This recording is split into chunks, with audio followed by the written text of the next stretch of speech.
Dan jemaat kekasih Tuhan, salam sejahtera untuk kita semua di hari Minggu yang kudus ini, Minggu 14 Februari 2021. Kita akan bersama-sama menaikkan ungkapan syukur dan pujian kita kepada Tuhan. Betapa Tuhan mengasihi kita. Di tengah-tengah pandemi ini, kita masih tetap ada sebagaimana kita ada. Dan tema kita di minggu ini adalah kemuliaan dalam bejana tanah liat. Sidang jemaat, mari kita bersama-sama mempersiapkan hati dan pikiran kita. Saya jemput kita untuk berdiri bersama-sama. Kita membaca Mazmur responsorial dari Mazmur 50, ayat yang pertama sampai dengan ayat yang ke-6. Mazmur 50, ayat yang pertama sampai dengan ayat yang ke-6. Kita mulai. Yang Maha Kuasa Tuhan Allah berfirman dan memanggil bumi. Dari terbitnya matahari sampai kepada terbenamnya. Dari Sion puncak keindahan. Allah tampil bersinar.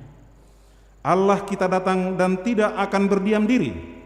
Di hadapannya api menjilat, sekelilingnya bertiup badai yang dahsyat. Ia berseru kepada langit di atas, dan kepada bumi untuk mengadili umatnya. Bawalah kemari orang-orang yang kukasihi, yang mengikat perjanjian dengan aku berdasarkan korban sembelihan. Langit memberitakan keadilannya, sebab Allah sendirilah hakim.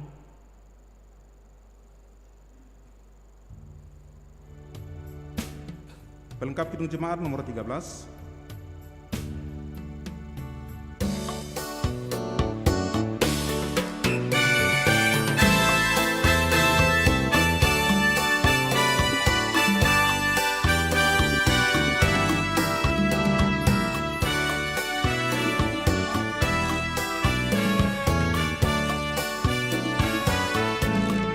Kita masuk rumahnya, berkumpul menyembah kepadanya. Kita masuk rumahnya, berkumpul menyembah kepadanya.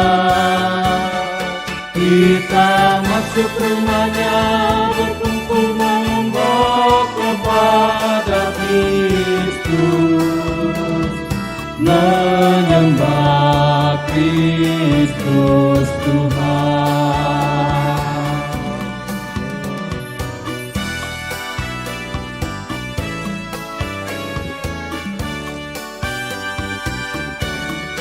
Lupakanlah dirimu, arahkan hatimu kepadanya. Lupakanlah dirimu, arahkan hatimu kepadanya. Lupakanlah dirimu, arahkan hatimu kepada Kristus. Menyembah Kristus Tuhan.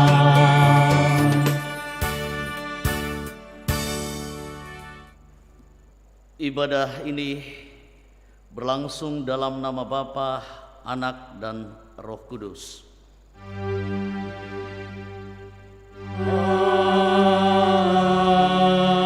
Amin.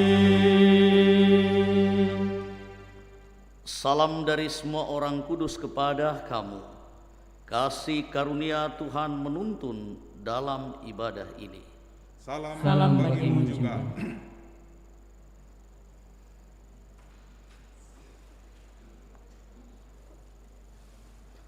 Sidang jemaat, seperti yang telah disampaikan pada minggu sebelumnya, bahwa perjamuan kudus adalah suatu pelayanan yang Tuhan Yesus sendiri kehendaki untuk tetap dilakukan sampai Ia datang kembali dalam kemuliaan kerajaannya. Setiap kali kita makan roti dan minum anggur dalam perjamuan kudus, kita memperingati pengorbanan Tuhan Yesus di kayu salib, yaitu mati untuk menebus dan membebaskan kita dari kutuk dosa. Mari kita mengaku dosa dan kesalahan kita, memohon belas kasihan Tuhan. Roh Allah yang hidup, rengkulah kami dengan kasih-Mu supaya kami mampu mengasihi sesama seperti Engkau mengasihi ciptaan-Mu. Kami rindu kehidupan di bumi ini dipenuhi cinta kasih seorang terhadap yang lain. Ampunilah kami, karena sering tidak mampu menghayati kehadiran Roh-Mu yang mendamaikan dan mempersatukan. Ya Roh Kudus, Roh Pemersatu, ajarlah kami menghayati kehadiran-Mu yang telah dihembuskan oleh Tuhan Yesus saat Ia mengatakan, "Terimalah Roh." Ajarlah kami menerima daya Roh dan hidup dalam pemulihan serta kesatuan antar sesama dan dengan Tuhan. Tetapi ampunilah kami jika lebih sering memenangkan daya pikiran kami sendiri. Dalam nama Tuhan Yesus kami memohon. Amin.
Kepada kamu sekalian yang tunduk mengaku dosa, berita anugerah dari Allah dinyatakan kembali. Di dalam Dia, kamu juga, karena kamu telah mendengar firman kebenaran, yaitu Injil keselamatanmu. Di dalam Dia, kamu juga, ketika kamu percaya, dimeteraikan dengan Roh Kudus yang dijanjikan itu. Dan Roh Kudus itu adalah jaminan bagian kita sampai kita memperoleh seluruhnya, yaitu penebusan yang menjadikan kita milik Allah untuk memuji kemuliaan-Nya.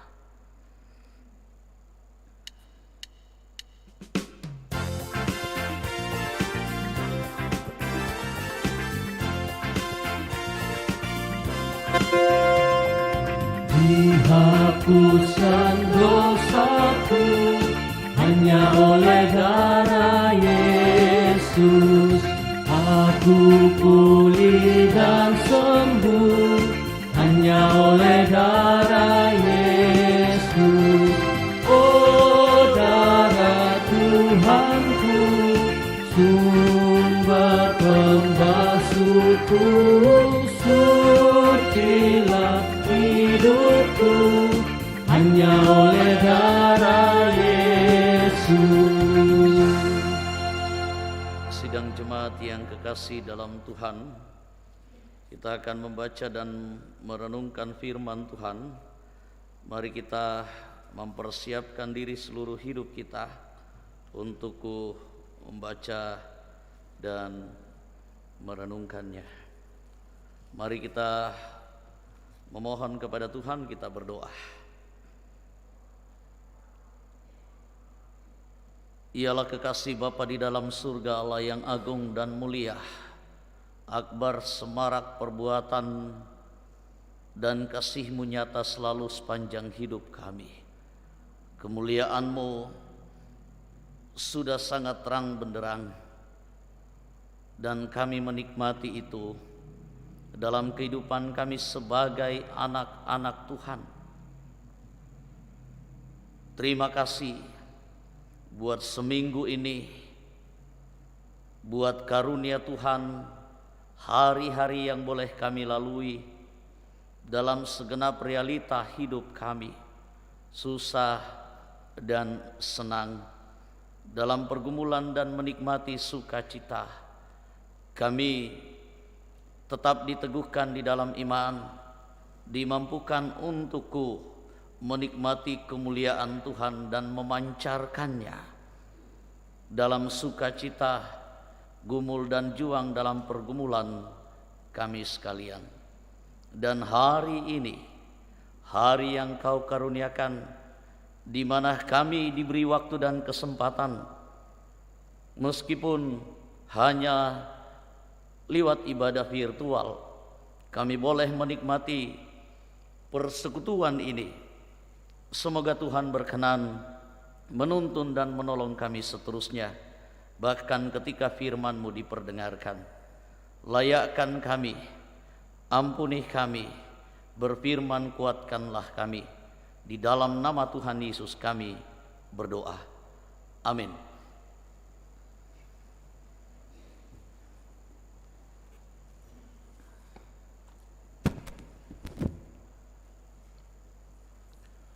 Pembacaan kita yang pertama dari 2 Raja-Raja pasal 2, ayatnya yang pertama hingga ayatnya yang ke-18. 2 Raja-Raja pasalnya yang kedua, ayatnya yang pertama hingga ayatnya yang ke-18. Firman Tuhan, Elia naik ke surga. Menjelang saatnya Tuhan hendak menaikkan Elia ke surga dalam angin badai, Elia dan Elisa sedang berjalan dari Gilgal. Berkatalah Elia kepada Elisa, "Baiklah, tinggal di sini, sebab Tuhan menyuruh aku ke Betel." Tetapi Elisa menjawab, "Demi Tuhan yang hidup dan demi hidupmu sendiri, sesungguhnya aku tidak akan meninggalkan engkau." Lalu pergilah mereka ke Betel. Pada waktu itu, keluarlah rombongan nabi yang ada di Betel mendapatkan Elisa, lalu berkata mereka kepadanya, "Sudahkah engkau tahu bahwa pada hari ini tuanmu akan diambil daripadamu oleh Tuhan terangkat ke surga?" Jawabnya, "Aku juga tahu, diamlah." Berkata Elia kepadanya, "Hai Elisa, baiklah tinggal di sini, sebab Tuhan menyuruh aku ke Yeriko." Tetapi jawabnya, "Demi Tuhan yang hidup dan demi hidupmu sendiri, sesungguhnya aku tidak akan meninggalkan engkau. Lalu sampailah mereka ke Yeriko. Pada waktu itu mendekatlah rombongan nabi yang ada di Yeriko kepada Elisa serta berkata kepadanya, "Sudahkah engkau tahu bahwa pada hari ini Tuhanmu akan diambil daripadamu oleh Tuhan terangkat ke surga?" Jawabnya, "Aku juga tahu, diamlah." Berkata Elia kepadanya, "Baiklah, tinggal di sini, sebab Tuhan menyuruh aku ke Yordan." Jawabnya, "Demi Tuhan yang hidup dan demi hidupmu sendiri, sesungguhnya aku tidak akan meninggalkan engkau." Lalu berjalanlah keduanya. 50 orang dari rombongan Nabi ikut berjalan, tetapi mereka berdiri memandang dari jauh ketika keduanya berdiri di tepi sungai Yordan. Lalu Elia mengambil jubahnya, digulungnya, dipukulkannya ke atas air itu, maka terbagilah air itu ke sebelah sini dan ke sebelah sana, sehingga menyeberanglah keduanya dengan berjalan di tanah yang kering.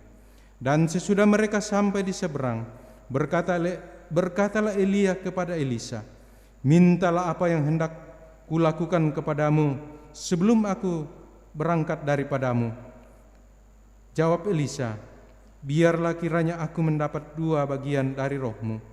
Berkatalah Elia, "Yang kau minta itu adalah sukar, tetapi jika engkau dapat melihat aku terangkat daripadamu, akan terjadi kepadamu seperti yang demikian. Dan jika tidak, tidak akan terjadi." Sedang mereka berjalan terus sambil berkata-kata, tiba-tiba datanglah kereta berapi dengan kuda berapi memisahkan keduanya. Lalu naiklah Elia ke surga dalam angin badai. Ketika Elisa melihat itu, maka berteriaklah ia, "Bapakku, Bapakku, kereta Israel dan orang-orangnya yang berkuda." Kemudian tidak terlihatnya lagi. Lalu direngkutkannya pakaian dan dikoyakkannya menjadi 2 koyakan. Sesudah itu dipunguttnyalah jubah Elia yang telah terjatuh. Lalu ia berjalan hendak pulang dan berdiri di tepi sungai Yordan. Lalu ia mengambil jubah Elia yang telah terjatuh itu, dipukulkannya ke atas air itu sambil berseru, "Di manakah Tuhan Allah Elia?" Ia memukul air itu, lalu terbagi di sebelah sini dan di sebelah sana. Maka menyeberanglah Elisa. Ketika rombongan nabi yang dari Yeriko itu melihat dia dari jauh, mereka berkata, "Roh Elia telah hinggap pada Elisa." Mereka datang menemui dia, lalu sujudlah mereka kepadanya sampai ke tanah. Mereka berkata, "Coba lihat, di antara hamba-hambamu ini ada 50 orang laki-laki, orang-orang tangkas. Biarlah mereka itu pergi mencari tuanmu. Jangan-jangan ia terangkat oleh roh Tuhan dan dilemparkannya ke atas salah satu gunung atau ke dalam salah satu lembah." Elisa menjawab, "Janganlah, suruh pergi." Tetapi ketika mendesak-desak dia sampai memalukan, maka berkata ia, "Suruhlah pergi." Mereka menyuruh 50 orang. Orang-orang ini mencari 3 hari lamanya, tetapi tidak bertemu dengan Elia. Ketika kembali kepada Elisa yang masih tinggal di kota Yeriko, berkatalah ia kepada mereka, "Bukankah telah kukatakan kepadamu, jangan pergi?" Amin.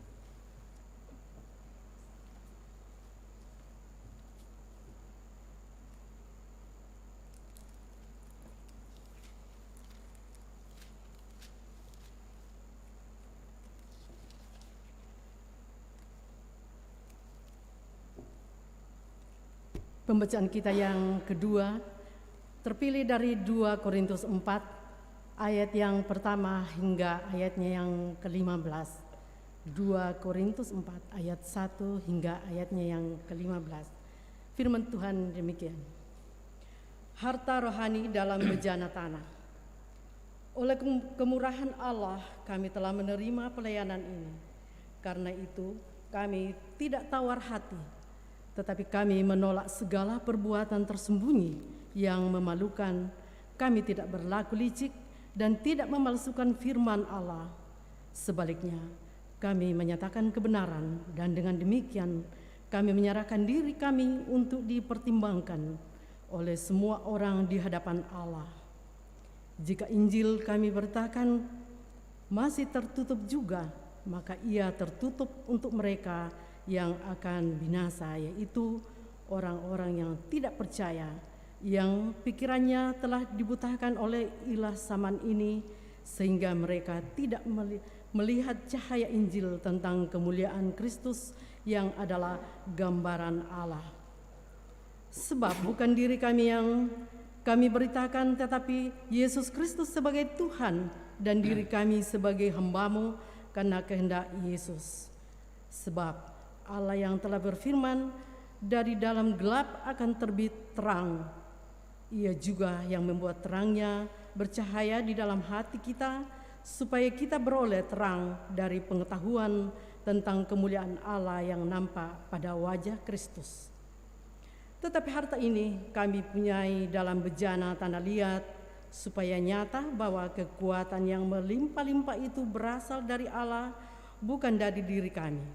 Dalam segala hal kami ditindas, namun tidak terjepit. Kami habis akal, namun tidak putus asa. Kami dianiaya, namun tidak ditinggalkan sendirian. Kami dihempaskan, namun tidak binasa.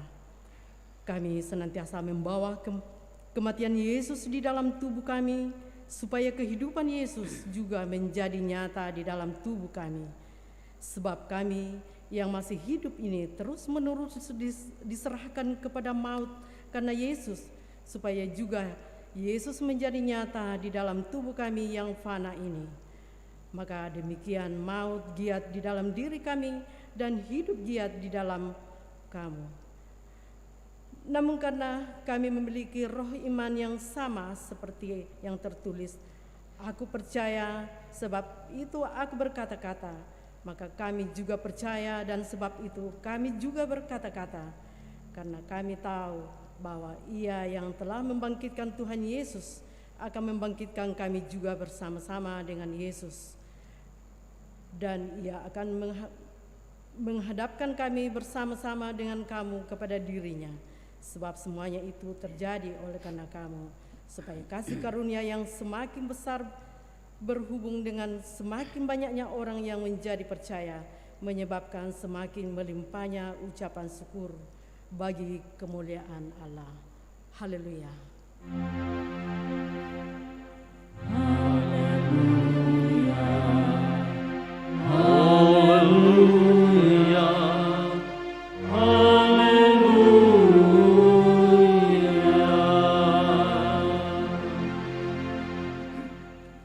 Bacaan yang ketiga dari Injil Markus pasalnya yang ke-9, ayatnya yang kedua sampai dengan ayatnya yang ke-9.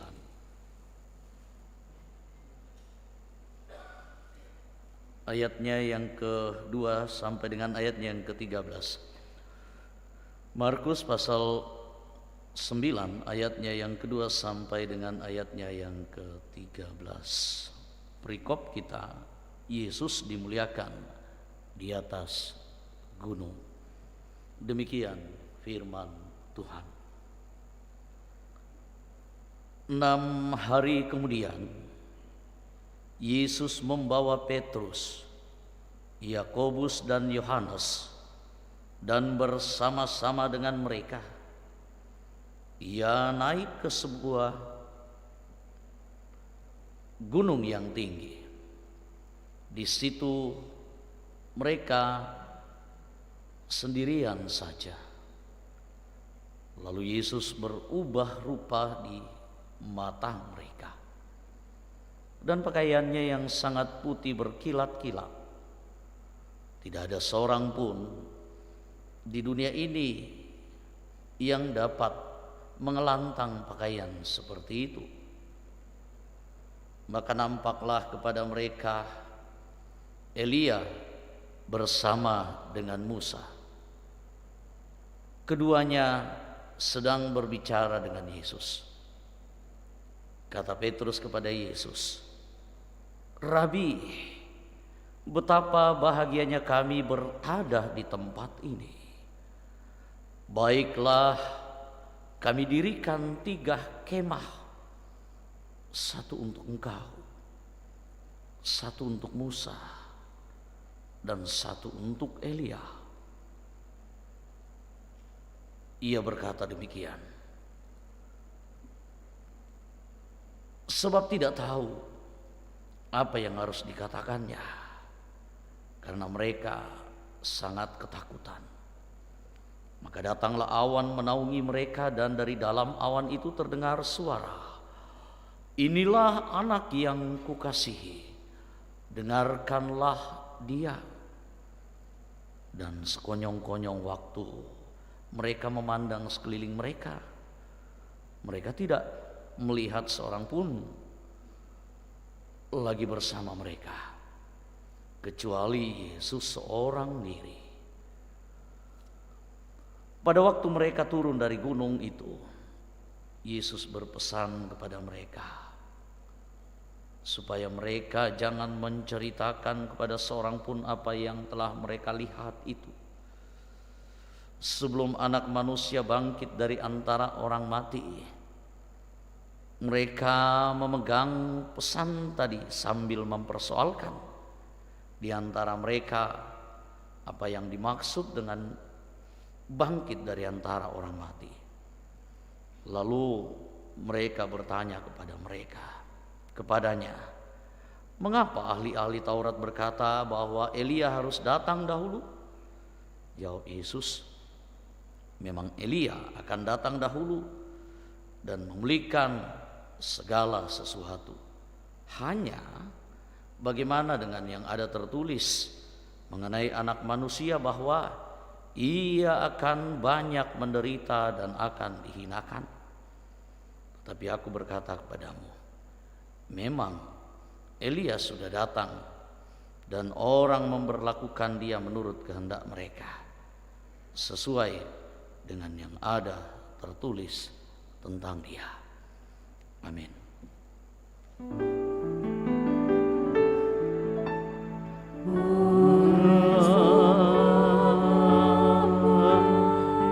Kadami Tuhan, kadami kuresumanga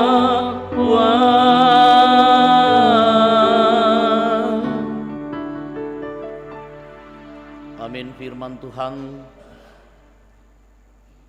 sebagai karunia Tuhan buat kita hari ini, bahwa ini adalah kebahagiaan bagi setiap orang yang dikasihinya, dan kebahagiaan itu akan lebih sempurna, lebih besar lagi ketika kita dimampukan untuk melakukannya.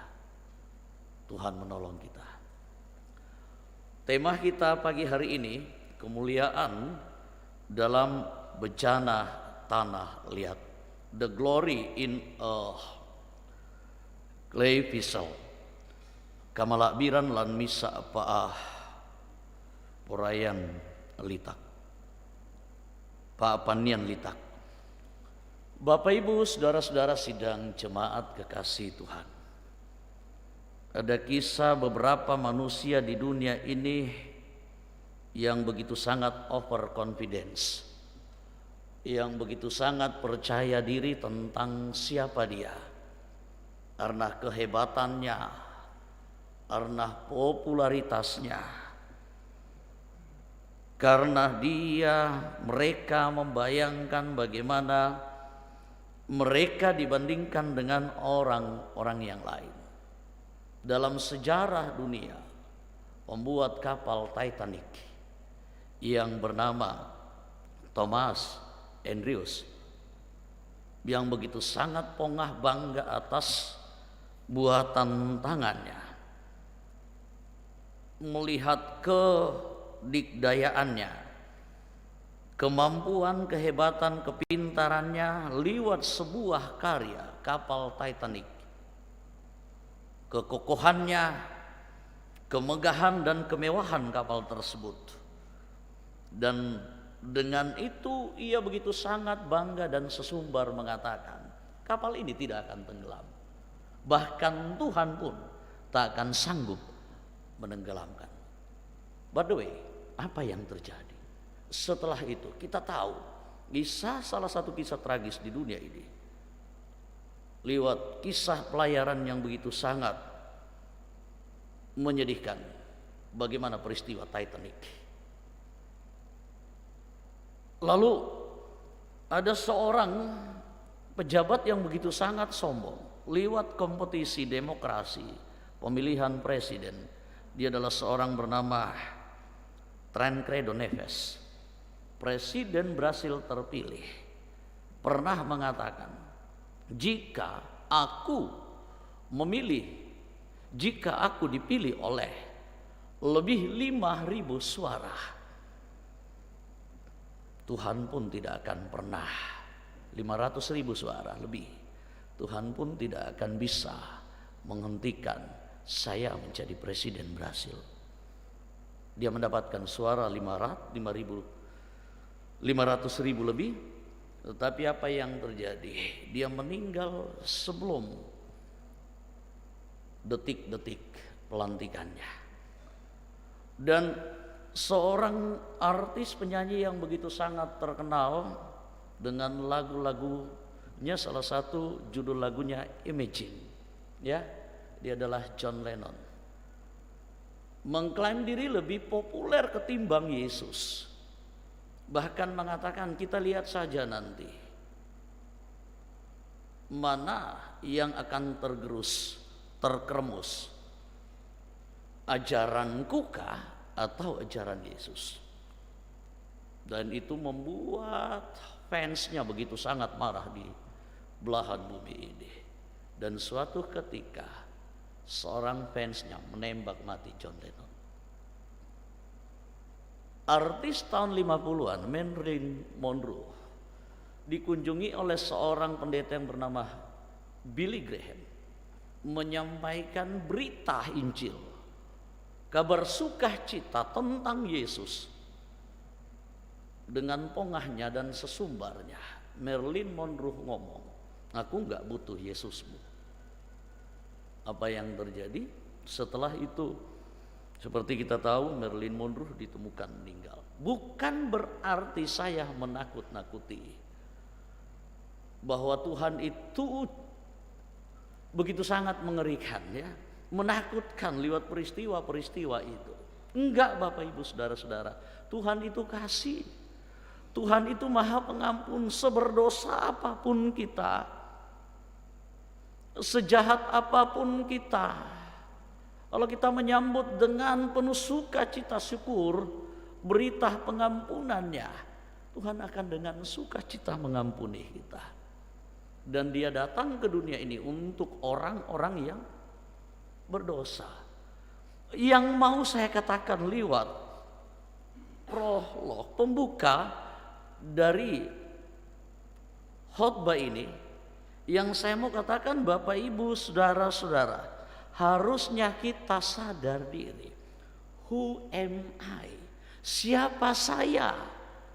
Who are we? Siapakah kita ini? Harusnya kita sadar. Siapa saya? Siapa kita ini? Tetapi berbicara tentang saya dan kita, egoisme dan rasa overconfidence itu terkadang mendominasi pikiran dan hati kita.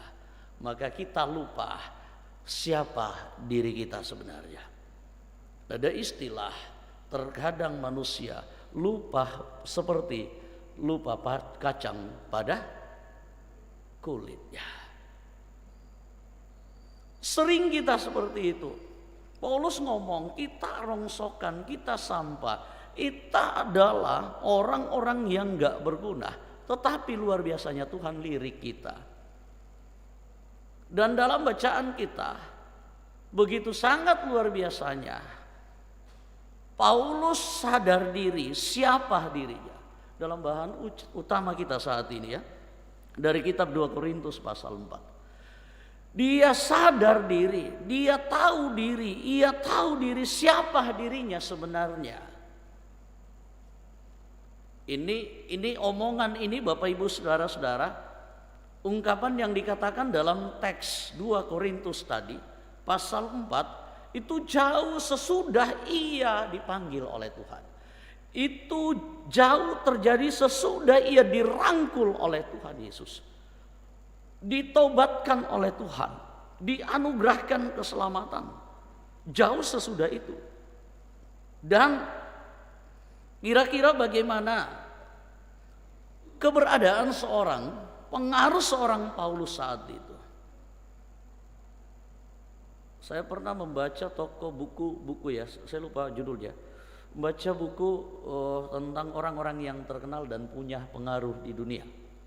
Selain Yesus ada Muhammad, dan dari ketiga orang yang dimaksud satu diantaranya adalah Paulus. Dan kita tahu Paulus adalah penginjil besar, rasul yang begitu sangat militan, begitu sangat loyal dan berintegritas, komitmen pada panggilannya. Dia tahu, kalau kita bandingkan dengan penginjil-penginjil saat ini, ada penginjil yang gak mau berkhotbah kalau gak dibayar ratusan juta kan. Ada mungkin pendeta-pendeta yang gak mau melayani kalau ke lorong kan. Jadi ada pendeta istilah pendeta jalan tol, ada istilah pendeta lorong, ya, ada istilah pendeta jalan utama gitu. Tapi jangan sampai di Ramah ada seperti itu. Dan kami pendeta juga nggak mau dikatakan ada yang pendeta jalan tol, ada yang pendeta kelompok A, ada pendeta spesialis kelompok A, ada pendeta yang spesialis kelompok elit. Nggak mau melayani kalau bukan di situ. Kalau di sono, ya banyak alasannya. Tapi mudah-mudahan ini diatur dengan baik ya oleh komisi ibadah. Diatur dengan baik supaya tidak boleh muncul hal-hal seperti itu. Pendeta juga, rocker juga manusia. Iya kan? Terkadang kita terjerembab dalam hal-hal seperti itu. Karena dalam teks kita, Paulus sadar betul siapa dirinya. Dia juga adalah manusia yang gak sempurna. Bisa dia tergoda dengan hal-hal yang duniawi, yang bisa saja dalam pengakuan teks bacaan kita, ia bisa saja ya memalsukan Injil. Ada keinginan-keinginan dan egoisme yang terselubung dibungkus oleh Injil. Ini bahaya sekali, dan ini bahayanya pendeta-pendeta zaman now sekarang ini. Nah, kesempatan untuk seperti itu banyak. Kalau kita lihat dalam bacaan kita ayat 1, ayat 2, Bapak Ibu Saudara-saudara, Paulus mengatakan bahwa ternyata dia bukan siapa-siapa dalam ungkapan keterpanggilannya. Dia bukan siapa-siapa, dia hanyalah pelayan. Apa yang dilakukan, apa yang ada padanya, itu hanya kemurahan Allah. Keterpanggilannya menjadi seorang rasul itu semata-mata bukan karena gantengnya dia, bukan karena dia adalah anak buah atau murid seorang yang sangat terkenal yang bernama Gamaliel, bukan karena dia adalah orang yang berprestasi, bukan karena dia adalah orang hebatnya Yahudi, bukan karena dia adalah orang pintarnya orang Yahudi, bukan dia karena kamus berjalannya orang Yahudi. Tanya tentang apa masalah keagamaan orang Yahudi, Paulus nggak ada habis-habisnya ditanya. Dia sangat lihai, sangat-sangat memahami tentang itu. Ya, dan kehebatannya, popularitasnya tidak otomatis membuat dia hebat kan. Tidak otomatis membuat dia terpilih. Malah dengan rendah hati dia mengatakan tidak ada kelayakan. Dia mengatakan dalam teks kita kemurahan Allah. Kemurahan hampir sama dengan mirip istilah karunia, grace atau anugerah, gracia, hadiah. Dan yang memberi itu bebas saja siapa yang dia beri. Sehingga Paulus merasa beruntung di sini. Nah, merasa bahwa dia adalah orang yang beruntung, bukan siapa-siapa, orang yang hanya dititipi, dipercaya untuk melakukan tugas ini. Ambisinya enggak ada, target pribadinya tidak ada. Untuk prestise dia tidak ada sama sekali. Dia punya integritas, loyalitas, dan semua hidupnya itu untuk Kristus. Ingat yang dikatakan dalam Filipi pasal 1. Hidup adalah kesempatan bagi dia. Toh kalau mati juga ya untung bagi dia, karena dia dimampukan untuk melakukan itu untuk Tuhan. Nah, Bapak, Ibu, saudara-saudara, dengan memahami bahwa itu adalah kemurahan Allah, dan dalam teks kita begitu sangat jelas Paulus melihatnya sebagai harta yang berharga, yang harus dijaga, yang harus dipelihara, yang harus dipergunakan sesuai dengan maksud dan tujuan Tuhan, menitipkan kepercayaan itu kepada Paulus. Gimana Bapak, Ibu, saudara-saudara? Dalam hal apa? Ada kekuatan, ada kemampuan. Ketika peliknya persoalan yang terjadi dalam hidupnya, banyak orang-orang yang ditemui yang sangat menjengkelkan. Sekalipun apa yang akan Paulus lakukan itu untuk kebaikan orang Korintus, tetap saja banyak orang yang menjengkelkan. Banyak orang yang menyalahkan, menghina. Banyak orang yang membuat dia sakit hati. Tetapi di situ ada kemuliaan Tuhan yang dirasakan, yang dinikmati. Dan ini yang menjadi spirit Bapak, Ibu, saudara-saudara. Kemuliaan Tuhan itu, kekuatan anugerah Tuhan yang dinikmati, membuat dia tetap move on, membuat dia tetap enjoy. Kira-kira bagaimana Bapak, Ibu, saudara-saudara, ketika kita melakukan sesuatu buat orang lain, ya, untuk kebaikan orang lain, bukan untuk kebaikan kita, lalu kita dicemooh, lalu kita dimaki, lalu kita pokoknya kita tidak dihargai. Kira-kira gimana perasaan?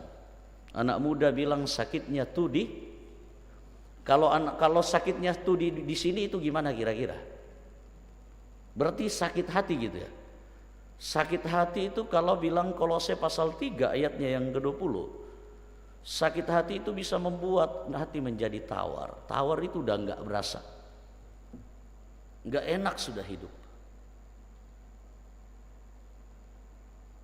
Kalau sudah sakit hati, kira-kira apa yang terjadi?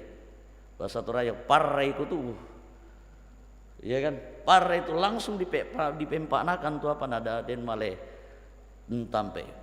Majelis gereja sudah setia melayani dengan baik, tapi masih dimaki misalnya, pasti sakit hati. Akhirnya ngambek, nggak mau lagi jadi pendatua. Pendeta sudah capek-capek mendoakan pagi, siang, dan malam jemaatnya, melayani dengan tulus hati, ya, dengan begitu sungguh-sungguh. Tetapi apa yang didapatkan, cerita belakang banyak sekali. Makanya jangan heran kalau pendeta sakit-sakit belakangnya, itu berarti banyak di cerita belakang. Tak share kada susi toh. Iya. Ya, itu mungkin sekadar intermezzo, tetapi yang saya maksudkan terkadang juga pendeta, karena pendeta juga manusia, terkadang juga dia sakit hati, terkadang juga dia menangis, terkadang dia juga kecewa. Tapi pendeta yang menikmati kemuliaan Allah dan mewujud nyatakan dalam tugas pelayanannya, tidak akan pernah berhenti untuk melayani. Sekalipun dikadoroi, sekalipun tidak dihargai, sekalipun tidak diterima, dia akan tetap move on. Karena yang dilayani Tuhan bukan you. Mau berkat atau kutuk, itu aja dua dari pendeta. Tinggal kita yang milih berkat atau kutuk. Nah, pendeta konsisten melayani karena ada kemuliaan Allah yang terpancar. Ini yang menghidupi Paulus. Dikatakan sekalipun dihempaskan tapi tidak binasa, ya kan? Sekalipun terjatuh tetapi tidak sampai tergeletak, ya kan? Jatuh boleh, berdarah boleh, tetapi dia tetap bangkit lagi. Sekalipun dia lapar, Paulus tetap enjoy. Sekalipun dia haus, dia tetap enjoy. Sekalipun dia kelaparan, kedinginan, hidup serba kekurangan, yang membuat dia move on adalah hidupnya, tujuannya hanya untuk mempertontonkan kemuliaan Allah. Jadi inti dari teks ini, Injillah yang membuat dia bersuka cita, sekalipun realitasnya jauh dari sukacita, tetapi ada keyakinan bahwa Injil sebagai kemuliaan Allah itu yang menguatkan Yesus untuk kebaikan dan keselamatan manusia, juga melalui penderitaan. Tetapi dia tidak bergeming, dia tetap konsisten menyatakan itu, bahkan sampai mati di kayu salib. Nah, kita baru sakit gigi nyanyi lebih baik sakit hati daripada kayak apa itu lagu dangdut itu, Megizet. Ya, baru tidak dikunjungi majelis gereja dalam 1 tahun, ngambeknya sampai 10 tahun. Apa ndak gila? Iya. Baru salah sebut, misalnya pendeta, penatua didoakan dalam doa syafaatnya, salah sebut namanya, ngambeknya sampai 7 tahun. Bayangkan. Atau namanya tidak disebut dalam doa syafaat, itu terus yang mengacaukan pikirannya. Akhirnya dia tidak tenang sampai kurus kerempeng, cari penyakit sendiri. Akhirnya dia tidak move on. Saya salut dengan Bapak Ibu saudara-saudara, secara khusus di jemaat Rama ini. Realitas COVID membuat kita betul-betul terganggu. Dan banyak di antara anggota jemaat Rama yang terpapar, tetapi dengan enjoy dan sukacita dalam derita itu, tetap bersukacita dan bersyukur kepada Tuhan. Dan malah ada yang tidak sembuh, harus meninggal dunia, tetapi keluarga dengan legowo, move on, enjoy. Ini yang dimaksudkan menikmati kemuliaan Tuhan, memperlihatkan kemuliaan Tuhan. Tema kita kemuliaan dalam bejana tanah liat. Kemuliaan. Apa itu bejana tanah liat? Bejana tanah liat itu ringkih, ya, rentan, mudah pecah. Siapa itu bejana tanah liat? Kita, saya dan Bapak Ibu saudara-saudara.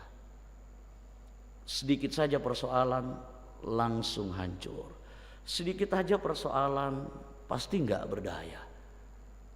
Itu kita.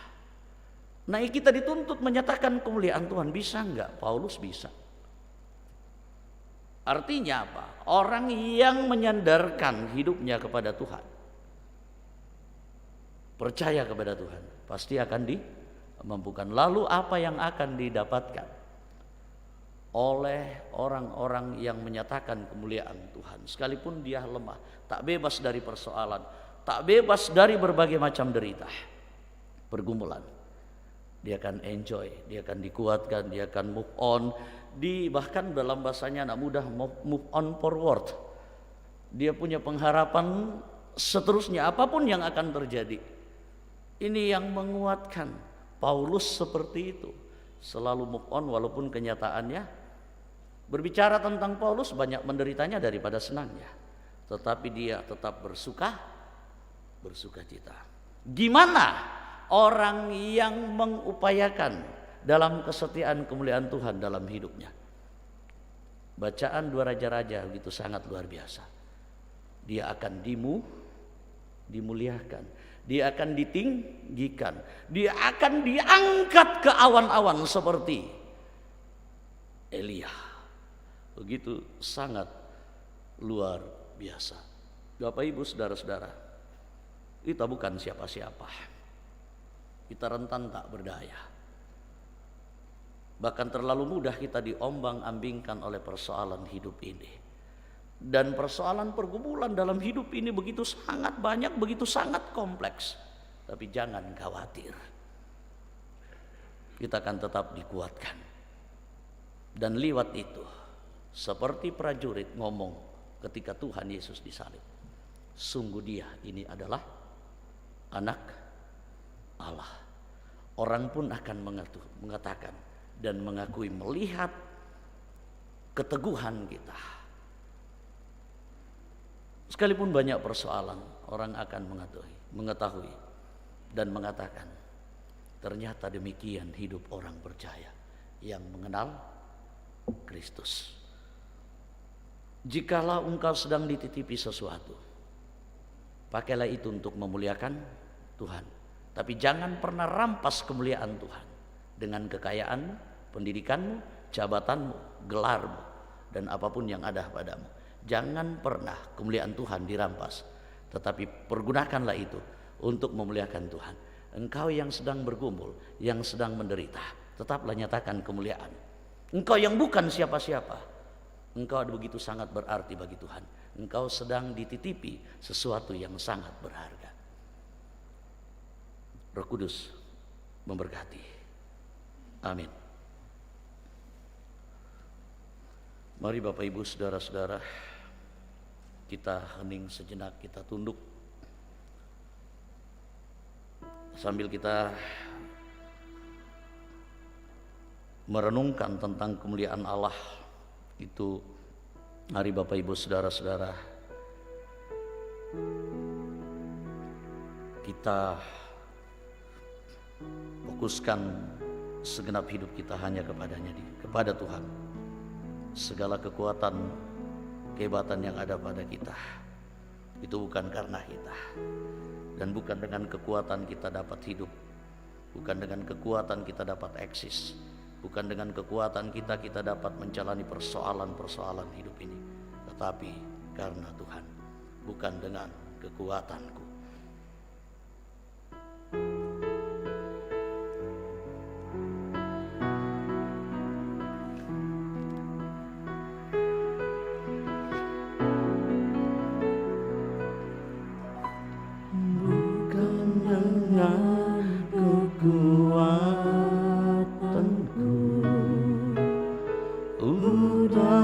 Jalani hidupku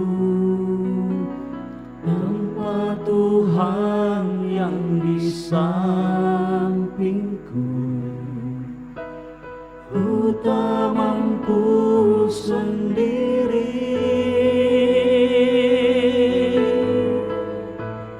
Engkaulah kuatku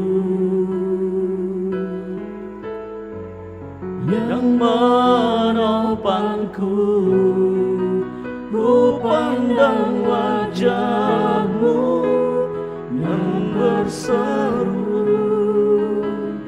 pertolonganku datang dari-Mu, peganglah tanganku, jangan lepaskan. Kaulah harapan dalam hidupku.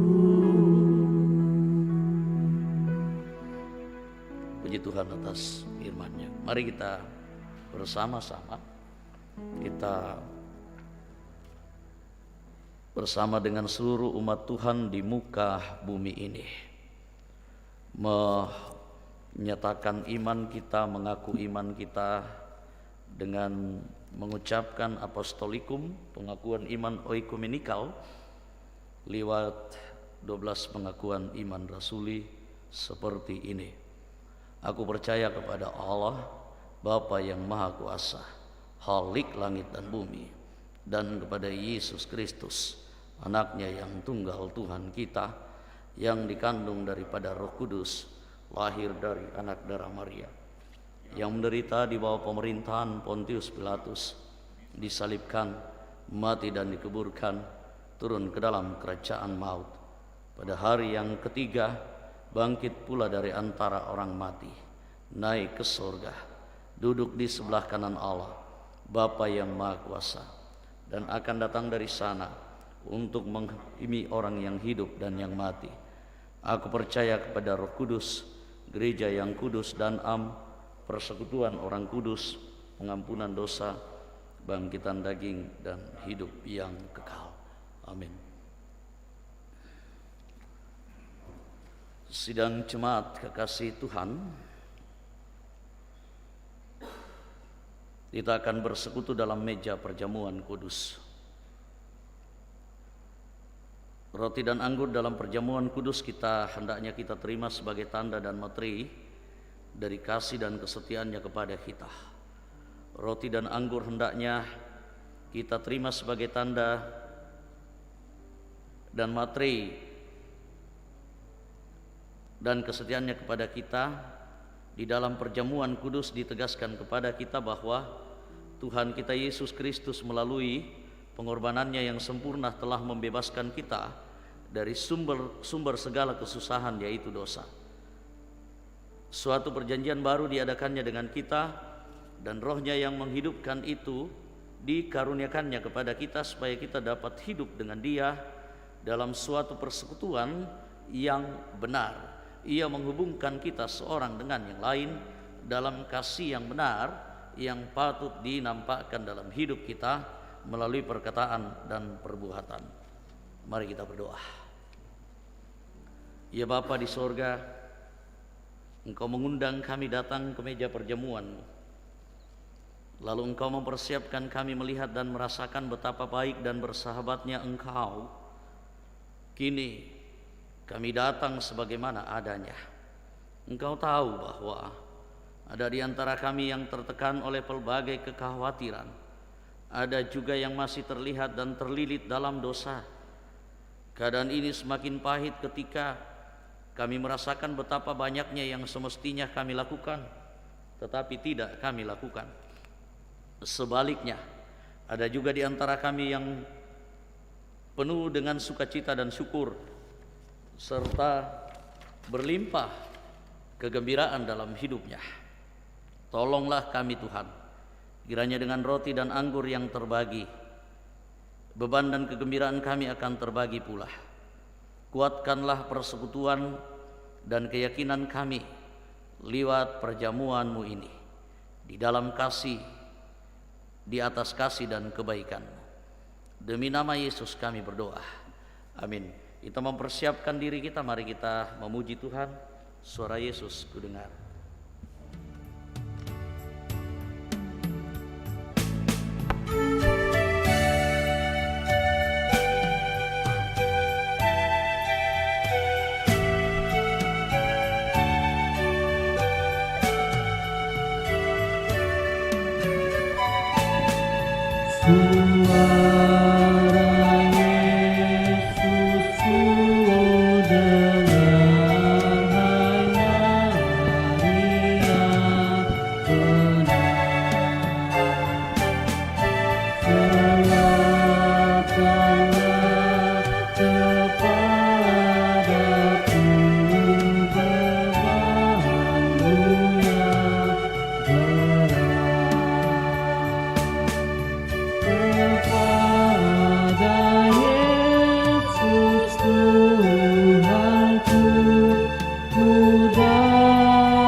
Saudara-saudara yang dikasihi Tuhan,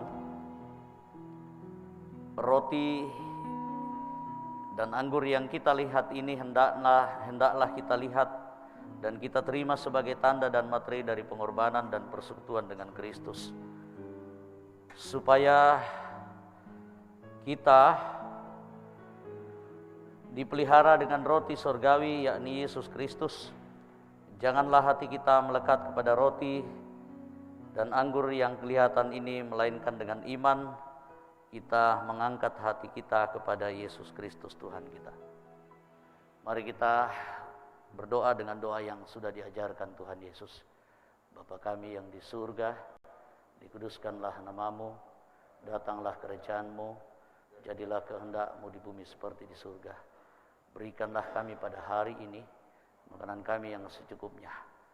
Ampunilah kami akan kesalahan kami, seperti kami juga mengampuni orang yang bersalah kepada kami.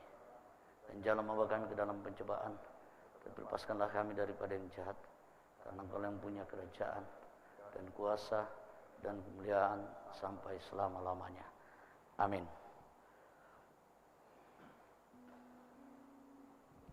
Saudara-saudara, segala perkara telah tersedia. Tuhan Yesus bersabda, "Marilah kepadaku semua yang letih lesu dan berbeban berat. Aku akan memberi kelegaan kepadamu."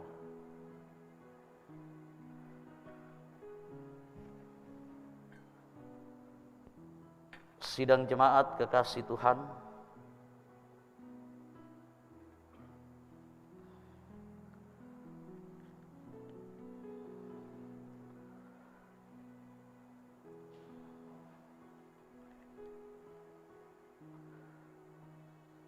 roti yang kita pecah-pecahkan ini adalah persekutuan kita dengan tubuh Kristus.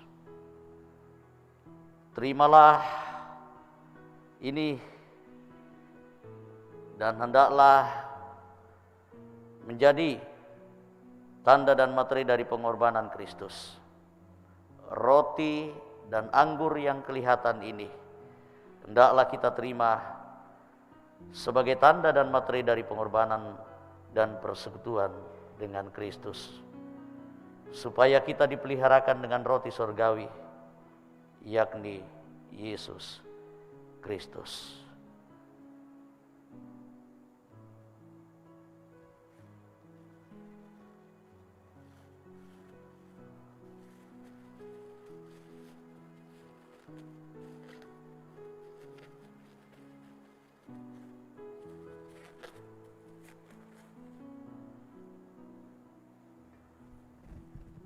Ambillah dan makanlah.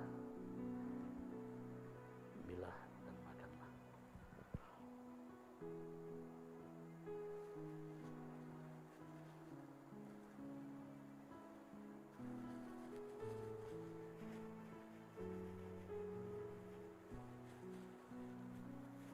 Segenap sidang jemaat yang juga ada di rumah masing-masing, silahkan menikmati dalam sukacita dan syukur kepada Tuhan.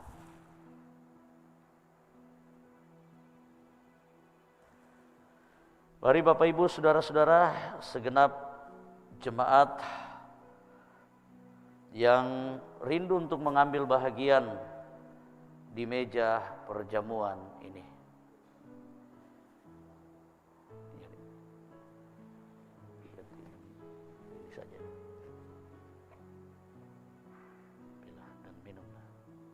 Silakan segenap jemaat yang sudah mempersiapkan diri di ruang gereja ini untuk maju ke depan.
Silahkan kamu.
Tutup.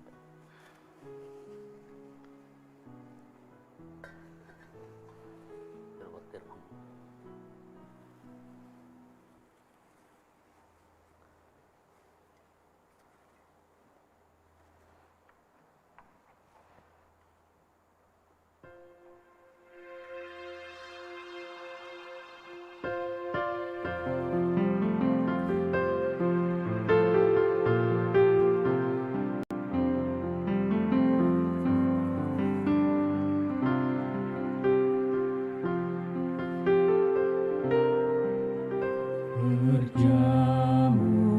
Perjamuan yang kudus, bekal untuk iman, dengan hati yang tulus, sembah pada Tuhan. Tubuh Yesus, tubuh Yesus, makanan yang kudus. Darah Yesus, darah Yesus, minuman yang kudus.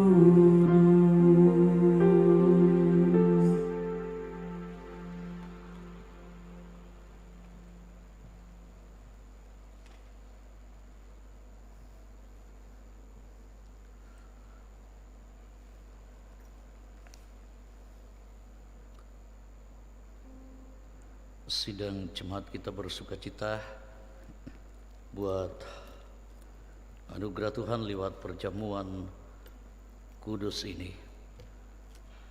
Semoga sukacita itu tetap kita wujud nyatakan dalam kehidupan kita sebagai orang-orang yang sudah ditebus dalam Yesus Kristus. Firman Tuhan, berjalanlah Tuhan lewat dari depannya dan berseru, Tuhan, Tuhan, Allah penyayang dan pengasih, panjang sabar, berlimpah kasih dan setianya. Amin.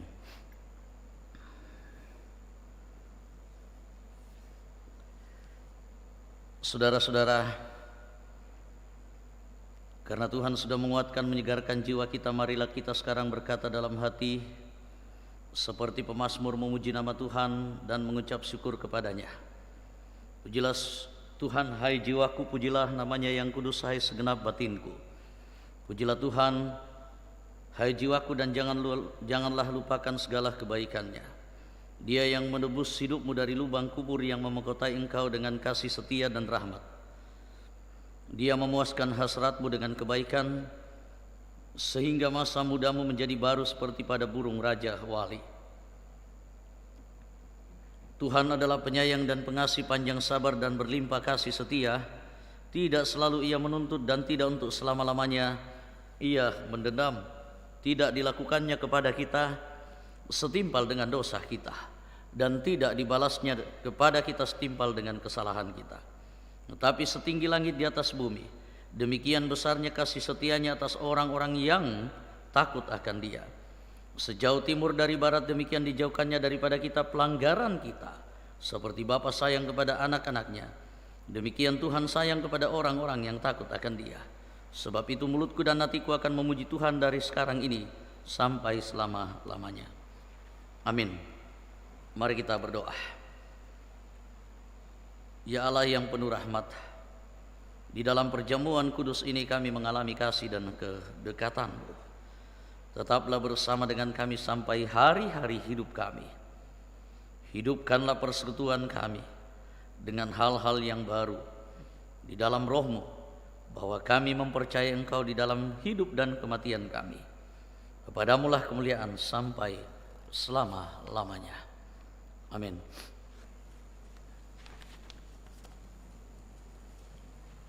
Jemaat Tuhan, kita diberi kesempatan untuk memberikan persembahan syukur. Nats persembahan kita dari Mazmur 50 ayat yang ke-14. Persembahkanlah syukur sebagai korban kepada Allah, dan bayarlah nasarmu kepada yang maha tinggi. Kidung Jemaat 396, Yesus segala-galanya.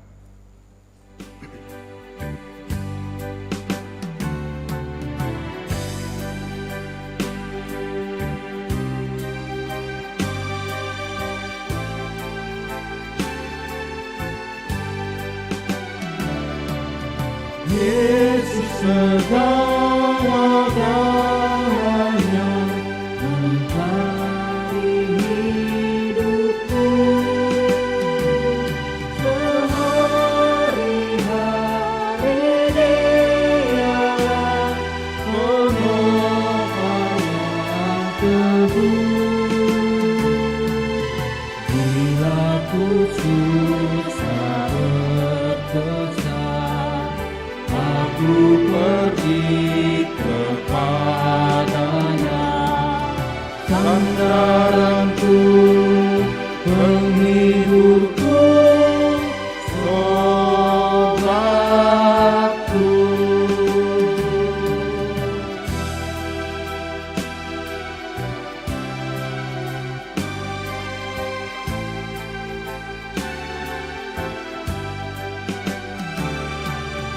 Yesus segala-galanya, kawanku abadi. Setiap datang padanya, tobatnya diberi. Sudaran hujan berserah,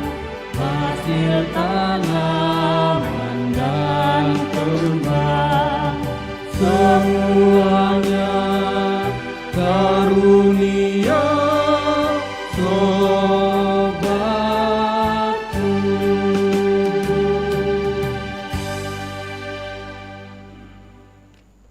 Kita doakan persembahan kita, sekaligus juga mari kita naikkan syafaat kita.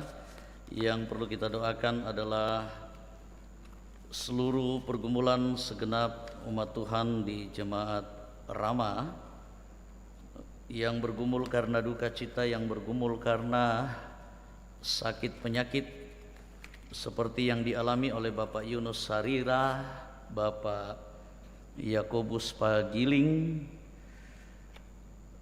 Bapak Yordan Saloko, Bapak Yesi dan Yesi Saloko yang dirawat di rumah sakit Sayang Rakyat. Juga beberapa anggota jemaat kita yang namanya tertulis di dalam warta jemaat, ada begitu sangat banyak. Nyonya Agustina Patongloan, Bapak Daniel Tandiali, Ibu Nyonya Dorce Tumembo, Bapak Ruben Randa, Diaken Nyonya Cehadengen, Nenek Boko, Nyonya Matius Seruru, Bapak Rerung Alinan sekeluarga, Saudari Jessica R.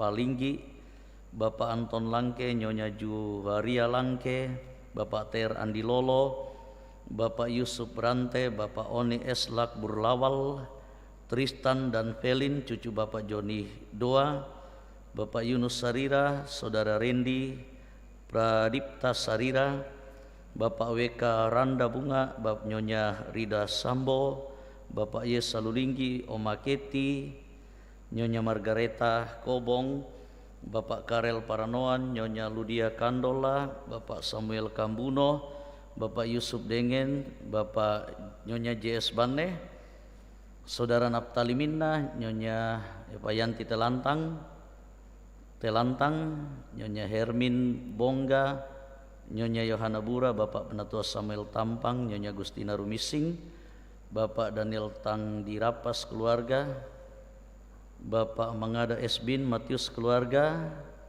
Nyonya Perunduk Padang, Bapak Agus Mangi, Nyonya Damaris Sirdi, Bapak Sugeng Prihatno, Nyonya M. Baharudin Dendang, Bapak Yakob Buang, Bapak Peter Tena, Nyonya Hermin Barang Ruse, sukacita karena kesembuhan yang dialami oleh beberapa anggota jemaat, pertambahan usia, dan banyak lagi lainnya. Tanpa kita sebutkan namanya, Tuhan pasti Maha Tahu. Mari kita bersatu dalam doa, kita berdoa. Terima kasih Bapa di surga, Allah yang baik, Allah yang tahu bagaimana kehidupan kami. Terima kasih firman-Mu Tuhan sudah perdengarkan, kami adalah orang-orang yang berbahagia.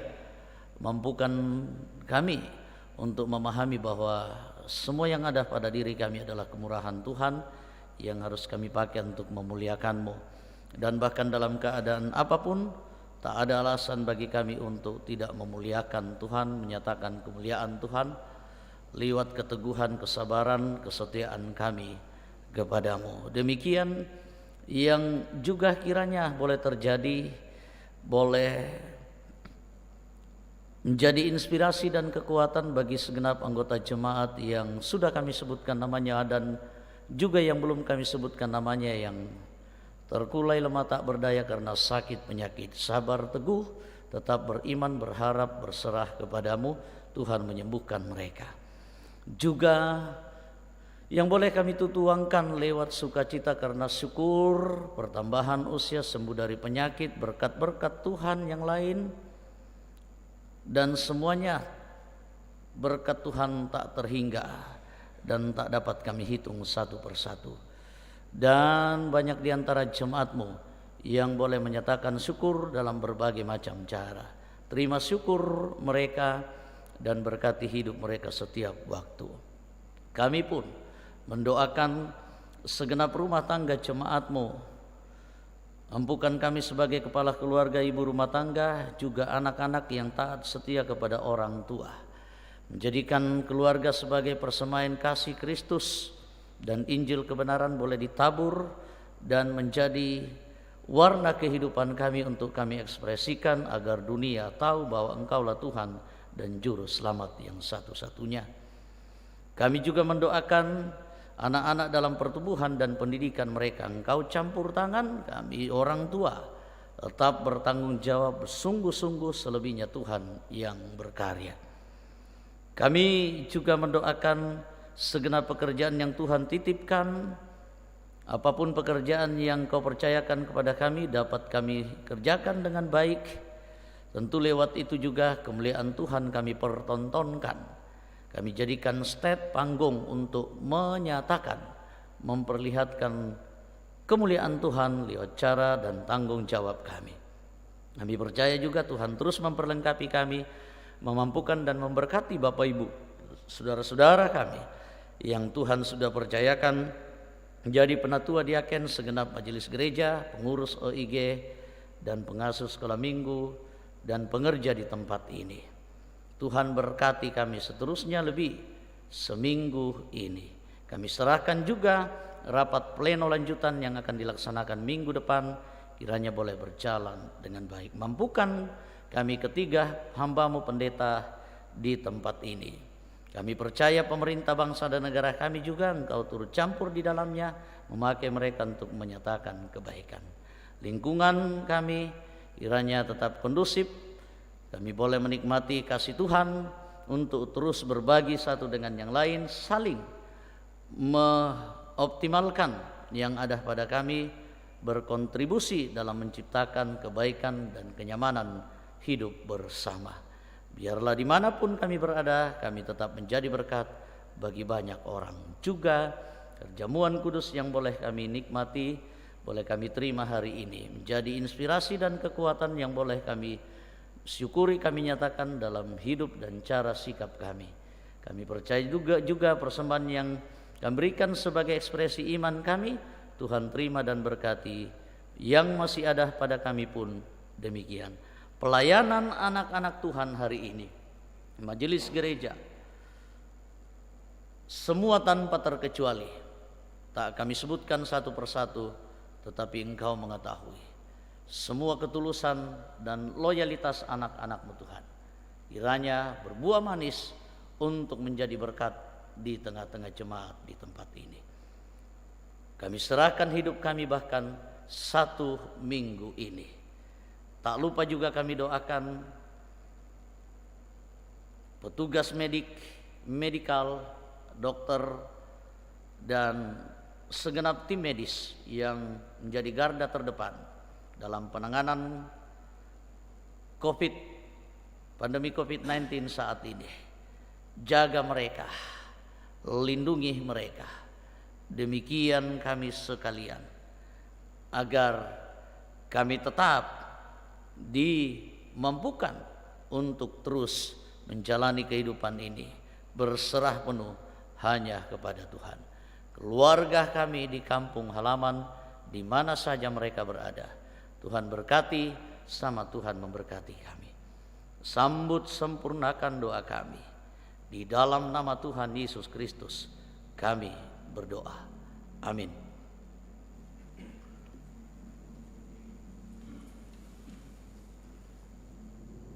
Kita masuk di akta 17, penekanan warta jemaat. Yang pertama, penyampaian pelayanan di masa pandemi. Ibadah minggu masih dilaksanakan secara live sampai batas waktu yang belum ditentukan. Yang kedua, pelayanan ibadah insidentil tidak dilayani lagi secara tatap muka, namun menggunakan aplikasi Zoom, kecuali karena kedukaan. Kedukaan pelayanan maksimal 2 kali. Yang selanjutnya, keputusan sidang majelis. Sidang Majelis Gereja Jemaat Rama pada tanggal 12 Februari 2021 memutuskan yang pertama, panitia Hari Raya Gerejawi tahun 2021 dikoordinir oleh kelompok 7. Yang kedua, menerima penawaran Pendeta Petrus Tangkeallo Sarjana Teologia dari BPS Gereja Toraja untuk melayani di Jemaat Rama. Peneguhan menunggu informasi. Yang ketiga, Menerima Cindy Eunike Rego Sarjana Teologi, alumni STT Inti Makassar untuk menjadi tenaga magang di Jemaat Rama. Ketiga, ibadah Rabu Abu. Dalam rangka memperingati Rabu Abu pada Rabu 17 Februari 2021 pukul 18 akan diadakan ibadah Rabu Abu atau live di gedung Gereja Jemaat Rama. Konvokator PHRG 2021, jadi kelompok 7. Harap warga jemaat mengikuti ibadah tersebut. Selanjutnya yang keempat, makna Rabu Abu. Rabu Abu adalah hari pertama masa Prapaskah 40 hari yang dilaksanakan pada hari Rabu setelah Minggu Transfigurasi. Dalam perayaan Gereja mula-mula disebut Hari Abu. Pada abad ke-13, simbol Hari Rabu Abu untuk memasuki masa Prapaskah ialah dengan memberi abu pada dahi warga jemaat yang menggambarkan kesedihan, penyesalan dan pertobatan seperti dalam Ester pasal 4 ayat yang pertama dan ketiga, dan bahkan digambarkan dengan memakan abu seperti dalam Mazmur 102 ayat yang ke-10.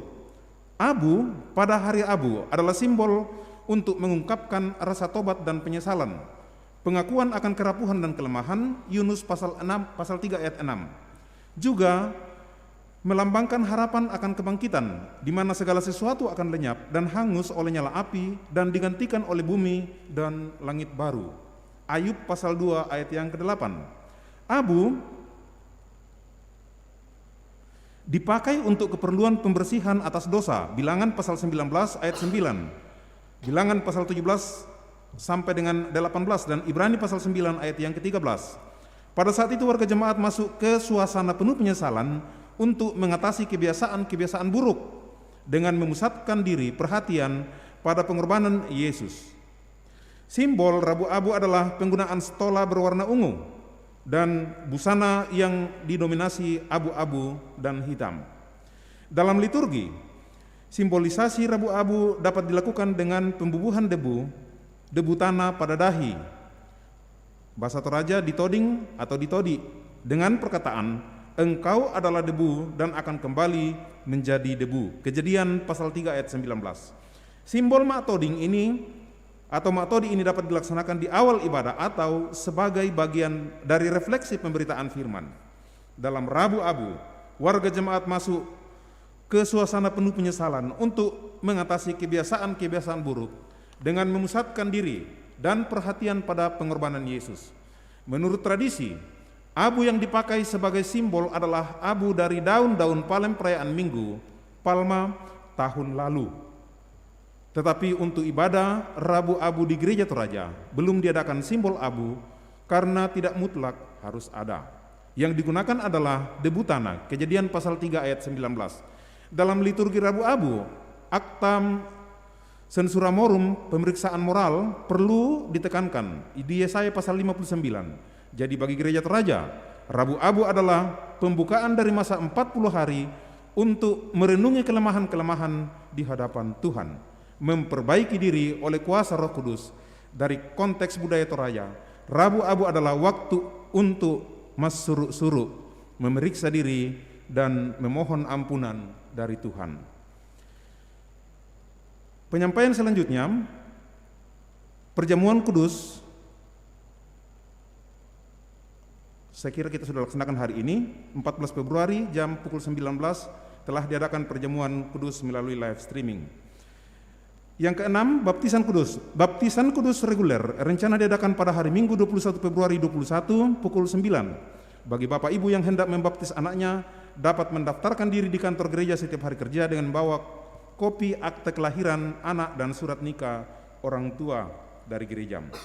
Selanjutnya yang ketujuh, pernikahan. Rencana pernikahan peneguhan nikah pasangan yang pertama, Aryadi Paranoan dengan Valora akan dilaksanakan pada hari Sabtu 27 Februari 2021 pukul 10. Konvokator kelompok 4 dan pianis Tri Utami. Rencana pernikahan yang kedua, Ade Firmansyah Ghaffar dengan Alvari Toding akan dilaksanakan pada hari Jumat 5 Maret 2021 pukul 11. Konvokator kelompok 2, pianis Nyonya Margareta Samperuru. Peserta yang hadir di gedung gereja maksimal 30 orang. Selanjutnya, persembahan ibadah minggu di rumah. Bagi warga jemaat yang beribadah di rumah, karena pertimbangan kesehatan, persembahan dapat diantar langsung ke gereja atau melalui majelis kelompok. Yang kedua, bila memungkinkan, persembahan dapat ditulis di amplop untuk peruntukannya, pundi 1, pundi 2, pundi 3, dan pundi 4. Demikian tambahan warta jemaat, penekanan warta jemaat. Terima kasih.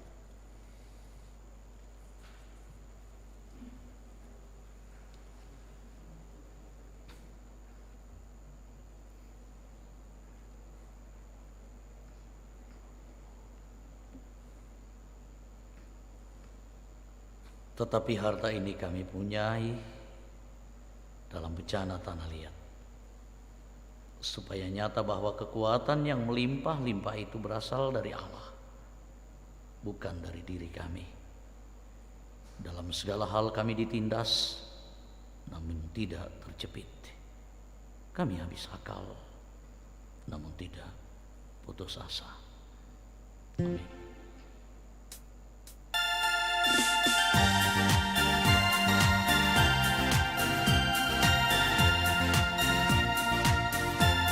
Apalah arti ibadahmu kepada Tuhan, bila tiada rela sujud dan sungguh.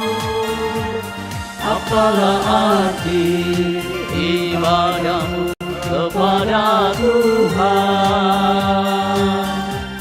bila tiada hati tulus dan sungguh.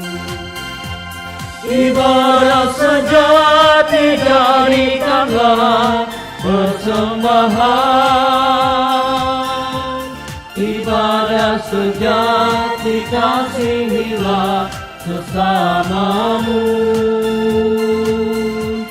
Ibadah sejati yang berkenan bagi Tuhan, jujur dan tulus ibadah murni bagi Tuhan. Pergilah dalam damai sejahtera Tuhan untuk melayani Allah, Sang Pemberi kehidupan. Lakukanlah firman Tuhan yang saudara-saudara sudah dengarkan. Arahkan hati dan pikiran kita seluruhnya, hidup kita kepada Tuhan. Dan mari terima berkat Tuhan. Tuhan memberkati engkau dan melindungi engkau. Tuhan menyinari engkau dengan wajah-Nya dan memberi engkau kasih karunia. Tuhan menghadapkan wajah-Nya kepadamu dan memberi engkau damai sejahtera. Amin. Amin. Amin.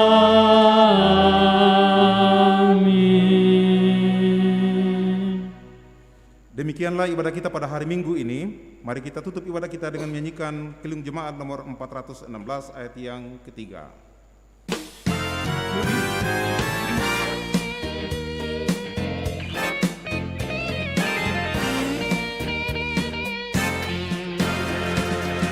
Tuhan, janganlah biarkan ku tentukan nasibku, bila hanya ku dengarkan keputusan hikmat-Mu. Aku ingin selalu anak-anak yang beban. Bapa jua bimbing aku ke kehidupan kekal.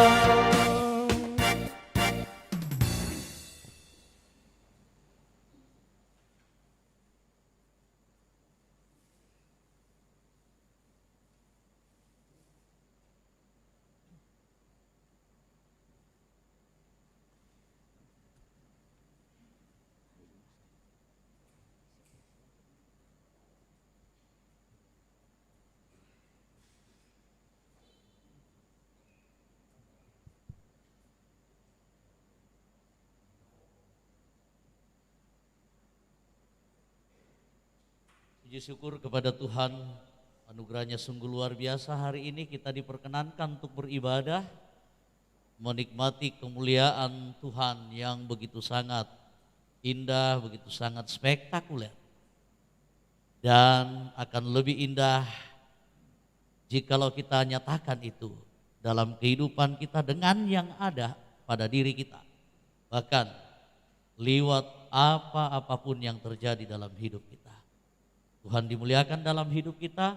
Selamat hari Minggu, Tuhan Yesus memberkati. Sampai jumpa di waktu dan lain kesempatan. Shalom.